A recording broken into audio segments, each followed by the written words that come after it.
એવો રોડો ચૌહાણ સમાજ બેઠો છે અને મારે એના એ તો આના હગા નીકળ્યા મેં તું મહેમાન છે મહેમાન તો હું નીકળ્યો આ તો અવરું થઈ ગયો મારે રાજભા પાડો કે રાજા ભાઈ અમારે ભાઈ કહેતા હતા ફોન કરીને કે રાજભા આવે છે સુઈ ગયા અને આખો ચૌહાણ સમાજ દિલ્હીથી અમારા ભાઈઓ બધા રત્નું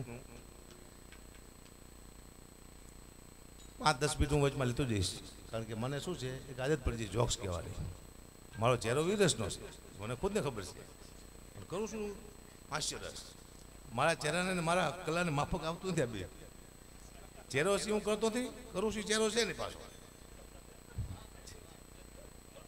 એ વાત મુદ્દો છે હા અને મજા આવે છે ધંધો એવો છે મૂડીનો વિનાનો 1 રૂપિયાનો રોકાણ નથી અમારું એક જોડી કપડાં સાલ પહેરીને હાલતા 1 રૂપિયાનું રોકાણ નહીં કદાચ મારા અહીંયા 3 લાખ રૂપિયા નક્કી કર્યા હોય કર્યા નથી ખાલી કહું છું અને મને 1 રૂપિયો ન આપે તો મારું જઈશું કઈ નહીં બસ હા હવે તો અમને કલાકાર બહુ દુઃખી છે અંદરથી કારણ કે અમારે કેવું થાય કોઈ અમારો આયોજક કે અમારો પ્રોગ્રામ રાખ્યો હોય ને અને એમ કહી અમે ફોન કરી કે અમારા માસીઓ મરી ગયા છે તો નહીં અવાય નહીં ન ચાલે એ બોર્ડ મારી દો આવું જ પડશે આવું તો પડશે જ તે એમના માસી મરી જાય તો કે પ્રોગ્રામ બંધ રહ્યો પેલા કારણ અમારા માસી મરી ગયા તારા માસી ને અમારા માસી રાશિ આવું કેવું માસી મરી તો હતું ને તો પ્રોગ્રામ બંધ અમારા માસી મરી તો કઈ લેવા દે એ મારો પ્રોગ્રામ ચાલુ દુઃખની વાત છે તો મારે કરવું પડશે જીવનમાં હા અને હમણાં કંઈક મને મેં કોઈ ફોન આવ્યો મને કે ગુબા એક પ્રોગ્રામ કરવાનો તમે કેટલા પૈસા લઈશો મેં તો કીધું 2.5 લાખ રૂપિયા મને કે કૂતરાના રોટલાનો પ્રોગ્રામ છે કીધું હું સમજો નહીં પહેલાં કંઈ કે જે ડાયરામાં પૈસા ભેગા થાય છે અકુબા એના રોટલા કરીને કૂતરા નાખવાના તો મેં તો 2.5 લાખ રૂપિયા આપજો મને કે અકુબા તમને કૂતરામાં ખબર ન પડતી કીધું કેમ કૂતરાના રોટલાનો પ્રોગ્રામ છે શું 2.5 લાખ તો કંઈ બોલતા નહીં 51,000 રૂપિયા આપશું એટલું અકુબા કૂતરાનું માન રાખવું કાંઈ વાત હાલો કૂતરાનું માન કીધું અને પછી મારા 51,000 રૂપિયા નક્કી કર્યા હું જો જસદણ પ્રોગ્રામમાં સ્ટેજમાંથી બેઠો હતો તો મારી સામે 2 કૂતરા બેઠા હતા એક કૂતરાએ બીજા કૂતરાને પૂછ્યું તું આને ઓળખે બીજો કૂતરો કે હા કે આ કોણ છે કે આપણામાં જે ભાગ પડવા આવ્યો ચાલો આપણા 50,000 ઉપાડી જોઈ પછી મને 50,000 રૂપિયા આપ્યા તે મેં પછી ઘઉં ખાંડ તેલ ચોખા આવું લાવીને ઘરે આપ્યું પણ 15 દિવસ સુધી મારા પરિવારે હું બાયજો બહુ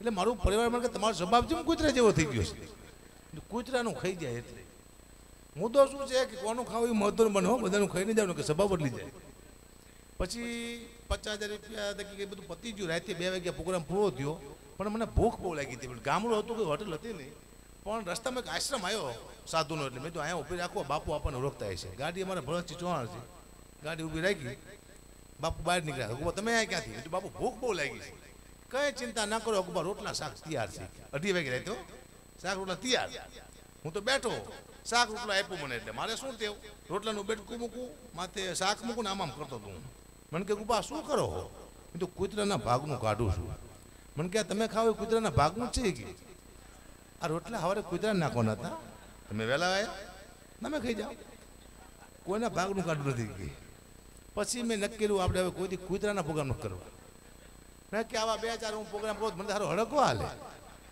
ને આવા 2-3 કલાકારનું બેઠકા ભરલું હાવ કરી હા ભાઈ ને એ મજા જ ના આવતા જસદણમાં એક પ્રોગ્રામ હતો ને મારો માતાજીનો આશ્રમ હતો પ્રોગ્રામ રાખ્યા પછી મને ફોન આવ્યો ગગુબા બધા કલાકાર તમે કહી દેજો સ્ટેજ માથે ધોતિયા પહેરીને આવવાનું છે કીધું માતાજી પ્રોગ્રામ કરવાનો કે હવન કરવાનો અમારે કે પ્રોગ્રામ તો ધોતિયા શું પહેરીને આવી કીધું અમે કોઈ ધોતિયા કલાકાર પહેરીને નહીં આવી અહીંયા અમારે માથે પૂછતા જો ધોતિયા પહેરીને ભાગતા ફાવે અમને ના ભાઈ ના અમે તો કીધું કપડાં પહેરી આવશો અમારે આજે છે દુઃખની વાત છે પણ મારે કરી બહુ દુઃખની વાત મારી પાસે આવી જીવન હમણે મારા દીકરાને મેં નાની સાયકલ લઈ આવી નાની પછી સાયકલમાંથી હું ખુદ બેઠો કીધું બેટા હું તારી નાની સાયકલમાંથી બેઠો છું હું કેવો લાગુ છું મને કે પપ્પા તમને ખોટું લાગશે નહીં લાગે તું કે ખાલી હું તારી નાની સાયકલમાંથી બેઠો છું કેવો લાગુ છું મને કે પપ્પા તમે મારી નાની સાયકલમાંથી બેઠા છો તમે એવા લાગો છો જાણે બહુચરમાના કુકડામાંથી મહિષાસુર બેઠો એવું લાગે બોલો મને મહિષાસુર કીધો છોકરાએ લાગતો ઈશ્વર નથી લાગતો લાગતું શું છોકરો ખોટું બોલે નહીં નહીં, મને ખબર નહીં. અમારે ગામમાં રામામણ રમવા આવે. રામામણ તમે બધા જોયું હશે. તો રામામણમાં શું છે, ઓલો ભેરવો હોય ભાદીકો જાપે તૈયાર થતો હોય, આગો જાપે ગામની બહાર. તમારા ગામમાં ભેરવો જાપે તૈયાર થતો હતો ને આ બધું તબલા વાગ્યા કે આવે મારો ભેરવો, આવે મારો ભેરવો ને ભેરવો ત્યાંથી નીકળ્યો. પણ જાપામાં કૂતરી વિહાણેલી ભેરવાને ખબર નહીં, ખાલી જાપામાં કૂતરી વિહાણી છે ને કૂતરી મારી દીકરી ભેરવાને ભારી છે. ઓહો કે ભેરવો થઈ વાય તે ભેરવો બિચારો ગામની બદલી સીમમાં ભાગ્યો અને વહી ગયો તલાવમાં. એટલા પાણીમાં ઉભેલો હાથમાં કાકડો લઈને કે રામ આપી નાખો મને અહીંયા જ મારી નાખી નક્કી સાલી બારી મને કૂતરી ભાઈ નાખી શકીએ. પેલા આવું હતું પણ હવે નથી એવું. દુઃખની વાત છે પણ મારે કરવી પડશે જીવનમાં. સમાજ ઘડવી આપણો મને ઘડી સમયમાં બહુ મજા પ્રોગ્રામ કરવાની સમજીએ કે નહીં. આપણે બીજા આપણે અદભુત જ્ઞાતિ છીએ, થોડુંક આળસું છીએ આપણે. પાછું તને દાખલો આપો. શિવના આપણે ગણ હતા નજી શીત તે એ તો નીચે આવતા રહ્યા ભાઈ, અહીંયા તો હોત જ તે. શિવના આપણે ગણ હતા અને શિવનો નિયમ હતો કે તપસ્યા કરવા જાય ને સમાધિમાં બે એટલે જેવી આંખ ખુલે ને 10 લાખ વર્ષે આંખ ખુલતી. એકવાર શિવ તપસ્યા કરવા ગયા, સમાધિમાં બેઠા, આંખ ખુલી તો 10 લાખ વર્ષ થઈ ગયેલા. ઘરે આવ્યા તો માતાજી ઉભા હતા પાર્વતીમાં ખાટલામાં ચારણ હોતો હતો. શિવે કીધું કે આ કોણ છે? માતાજી કે આપણો ગણ ચારણ. ક્યાં ન હોતું હોય કે તમે જ્યાં તાન ન હોય ગયું કે 10 લાખ વર્ષથી હોતો હોય. હા તો કે ક્યારે ઉઠશે? હજી તમે એકવાર જી આવો. શિવની તપસ્યા કરતા આપણે ઊંઘ વધુ હતી તો આપણે કામ કરી મોટી વાત કહેવાય ને કે આપણે તો ઉપરવાળા માણસો નીચે સુવાઈ જાય મને ખબર ન પડતી. આપણે અહીંના માણસો છીએ જ નહીં. આપણે તો આકાશ ગમન કરવાના માણસો હતા. આ ખોટું ગમન કરવા નમન કરવા આવી જાય દુનિયામાં. ગમનમાંથી નમનમાં આવી જાય. આપણે કામ છે જ નહીં આયા. આપણે તો ક્યાં આવ્યા હતા ક્યાંથી ક્યાં આવી જાય. આ માયા છે કુદરતની. હું તો અભણ માણસ છું, મને કંઈ આવડતું નથી. હા હમણાં ભગવાને કીધું પોઠીને કે નીચે જા. દુનિયામાં કહેતો હોય 3 વાર નાહ 1 વાર ખાય. પોઠીઓ નીચે આવ્યો પણ ભૂલી ગયો કે 3 વાર ખાય 1 વાર નાય. એટલે આપણે 3 વાર ખાઈશી 1 વાર નહીશી. પણ કદાચ પોઠીઓ સાચું બોલ્યો કે 3 વાર ના 1 વાર ખાય તો દુનિયાની હાલત થાત છું. ખાવાનું હોત જ નહીં, નકું નાવાનું જ હોત. કોઈ મહેમાન આવે આવો નહીં લો, હું નહીં નાયો નહીં. તારી માના આમ છે પહેલી વાર આવ્યો છે, નાવું તો પડશે જ તે. લાવો ડોલ હબ સાની માથે જાઓ નહીં. પછી અન્ન ક્ષેત્ર નો હોત, સ્નાન ક્ષેત્ર હોત, તલાવ ભર્યા હોય, હાલો ખાવા એમને હાલો ના આખું ગામ હમસાનું. અત્યારે બાબરીમાં ધુમકા મારે તલાવમાં હમસાનું. ખાવાનું હોતા નાવાનું જ હોત. તલાવ ભરો પડે તમારે. ખર્ચ પાણી પાણી મોંઘું હોત. પાછું સુખી માણા પાસે જ પાણી હોત, દુઃખી માણા પાસે પાણી હોત જ નહીં. મારા રાજભા જેવા સુખી માણા પાછું બહુ મોટું નામ હોય. રાજભાની વાત ન થાય. હા જે હો માણા નવરે પછી એકલા નાય છે. કેટલા નવરા થાય સુખી વાત ચાચા બા નવરે જાજુ પાણી દુઃખની વાતો ઘડી છે. કે હું અભણ માણસ છું. મને યાદ છે હું ત્રીજું ભણતો હતો ને બેન આવ્યા નવા ક્લાસમાં પ્રાર્થનામાં અને મારા બધા છોકરાના પરિચય માંગ્યા. તારું નામ શું, તારું નામ શું, તારું નામ શું? મને પૂછ્યું તારું નામ શું બેટા? મેં તો હકો. કશું આવડે છે? હા. શું? મેં તો હનુમાન ચાલીસા. બોલતો હું કડકડાટ હનુમાન ચાલીસા બોલી ગયો. બેન ખુશ થઈ ગયા અને બીજા છોકરાને ઠપકો આપ્યો. જો ઘડીનો છોકરો કેટલો હોશિયાર છે, આખા હનુમાન ચાલીસા કડકડાટ બોલી ગયો અને પાસે શીખો. પછી પ્રાર્થના પૂરી થઈ, પછી ક્લાસમાં ગયો તો ક્લાસમાં બેન આવ્યા. આવીને મારી માથે હાથ મૂક્યો. મને કે બેટા દાખલા આવડે હે? ના. મને 1 લાફો માર્યો કે સાલા નકરા હનુમાન ચાલીસા જ વાંચે છે કે? મેં કીધું બેન હું ગઢવી છું, અમે દાખલા દેવા ગણવા નહીં, દાખલા દેવા આવ્યા છે. રામના હોય, કૃષ્ણના હોય, રાણા પ્રતાપના હોય, શિવાજીના હોય, અમે દાખલા દેવાવાળી કોમસી ગણવાવાળી નથી. આ તો આવી જાય છે ગણી આપણે કોઈ જ ન કરી. ના ના ના ના ના. દેગામમાં હમણાં કંઈક હતો ઉદઘાટન શમશાનનું, મને બોલાયો શમશાનના ઉદઘાટનમાં. તારા સીબે નહોતા હું ગયો. મને કહે ગુબા રિબિન કાપી નાખો. મેં તો રિબિન કાપી શમશાનની ઘરે વયો ગયો. મહિના પછી મેં ફોન કર્યો તમારા ગામમાં કેવું ચાલે છે? મને કહે ગુબા તમારા હાથ બહુ સારા હે, મારે કામ કાંઈ લાઈન લાગી જાય છે કે એકને બાળી દો બીજો મરી જાય, બીજાને મારો ત્રીજો મરી જાય. અમે ગઢવી છીએ, અમારા હાથમાં બરકત હોય. કીધું મારે રાતે ઉદઘાટન હારા કરાવો, મંદિરના કરાવો, કમળીના કરાવો, શમશાનમાં તમારા બાપ ગામ સાફ કરી નાખી. અને મેં જેની વાયા પડી ને એ સાફ કરવા દાખલા વચ્ચે અમારા. હા ઘડી કદાચ ઘડીમાં અરે વાયા પડવા જાય કોકની. હા અગ્નિ છે અગ્નિ. હા કેવા કેવા મને એક વિચાર આવ્યો. વિચાર મારા સિવાય પછી કોઈને આવતા જ માથે. મને એક જ બેઠે બેઠે વિચાર આવ્યો મારે પછી કામ બીજું કામ તો છે નહીં, કે વિચારવાનું કામ છે. અને જોક્સમાં કોઈ માથાકૂટ નહીં, નહીં કોઈ ભૂલ, નહીં કોઈ ચૂક. અને મારા જોક્સ હું બધું જોક્સ મારા બાપુના કહું છું, કારણ કે મને બીજાના બાપમાં તેવા ભરોસો રહ્યો નથી. આપણા કાંટલા પકડે એટલે મારા બાપમાં કોઈને વાંધો ન હોય. અને મારા બાપુ એવા ખતરનાક હતા, આ દુનિયામાં વેચવા માટે આવ્યા બધું. એટલું વેચ્યું તો મરી ગયા ને કે મને વેચી નાખે. પણ સારું થયું મરી ગયા, હું બચી ગયો એ મરી ગયા. દુઃખની વાત છે પણ કરવી પડશે મારે. એટલે મને કે ગુબા તમે આવડા મોટા કલાકાર છો, તમારા બાપુ તમારા દાદા કલાકાર હતા, બધા સોદાગર હતા.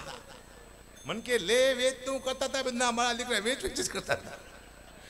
કુછ લીધું જ નહીં. જય સીતારામ. દુઃખની વાત છે. હમણાં એક બેને મારા હાથ ફોટા પડ્યા.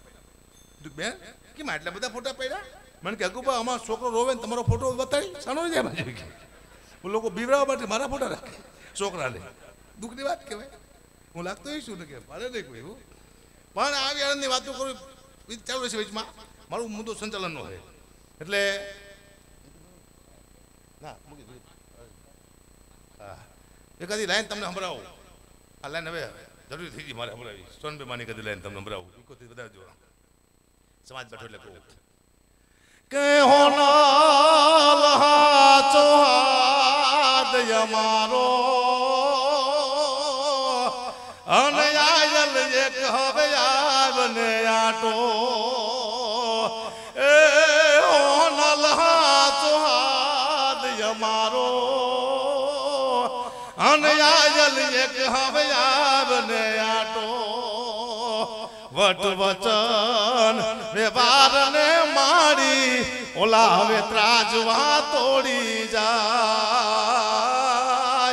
વટ વચન વ્યવહાર ને મારી ઓલા ત્રાજવા તોડી જાય. એ તોલ વિના હવે અમને તોલવા બેસે આ જીરવું નો જીરવાય. હોનલ હાચો હાથ અમારો ખાન આયલ એક આવને આટો ધન મેળવવા ધર્મ ને ચૂકે એની હવે ફરજું ભૂલી જાય. ધન મેળવવા ધર્મ ને ચૂકે એની ફરજું ભૂલી જાય. પાછા હદ મૂકી હવે હાલવા માંડે ઈ કોઈના રોક્યા નો રોકાય. હોનલ હાચો હાથ અમારો હન આયલ એક આવને આટો આયલ એક આવને આટો. આવી સોનભાઈ મઢડાવાળી જેની આપણી માથે કૃપા છે એ કૃપાથી આ જીવી છે. એના શબ્દ એના ચરજુ ધીમે ધીમે હાજી પડતી એવું લાગે છે હવે. એટલે રાજુ ટાઈમ લેતા હું પાછો કહું જીતુદાસ ગઢવીને કે એને પદ્મશ્રી એવોર્ડ મળ્યો.